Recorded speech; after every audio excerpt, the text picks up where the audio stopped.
But as Eamon said, Pete was a phenomenal poet. If Dr. Ollie was around, he'd have a field day. Every time anyone went to Dublin, Pete would write a poem about them. And in 1971, when Peter Mullen went to Dublin, every time he'd have a rum and black, he'd launch into it. He'd say, "Up in the city where the fight for the fawns, those dashing brave boxers never heard of St. Anne's. But they came from near and they came from far to see the great Mullen from the town near the bar." It doesn't mean there, I'm not finished yet. The heavyweight title was up for decision. When Mullen arrived there, the place was full of derision. Mullen weighed in a little bit lighter, but soon it became clear he was a much better fighter. "Seconds out," said the ref, and so it began. The fans from the west doing their best for their man.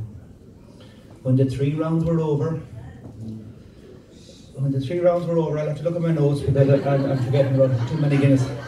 When the 3 rounds were over, Mullen bobbed and he weaved and showed sleight of hand. It was now plain to see he was best in the land. When the 3 rounds were over, the fans were delighted. The man from the port had got them excited. Champion of Ireland, Mullen is king, the heavyweight champion inside the ring.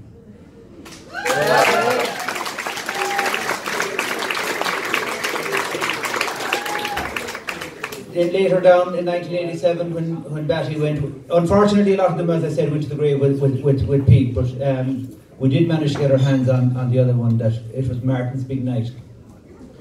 It was the month of December, that year of renown, that young Brennan from Westport boxed for the crown. He travelled to Dublin like fighters before, with Mullen from Derry and Duff from Lanmore. They talked about boxers who would surely be there, from Belfast and Dublin, from Cork and Kildare. Soon Brennan arrived at the big city trim, with heavyweights, flyweights and all weights of men. To step on the scales and let them all know that a middleweight champ would come home to Mayo. The draw was now over, the trainers stood round, from the green vales of Limerick and a west tourist town. Next, through the ropes, beneath the bright lights, came Brennan from Westport, O'Halloran to fight.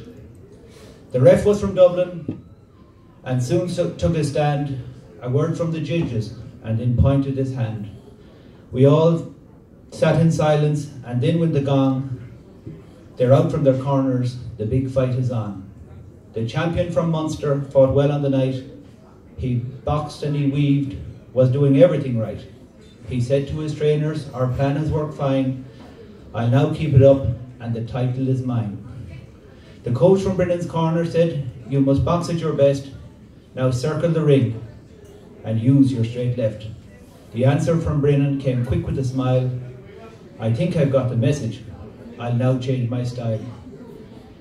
He moved in on O'Halloran and punched with a sting, and the champion from Munster went on retreat in the ring.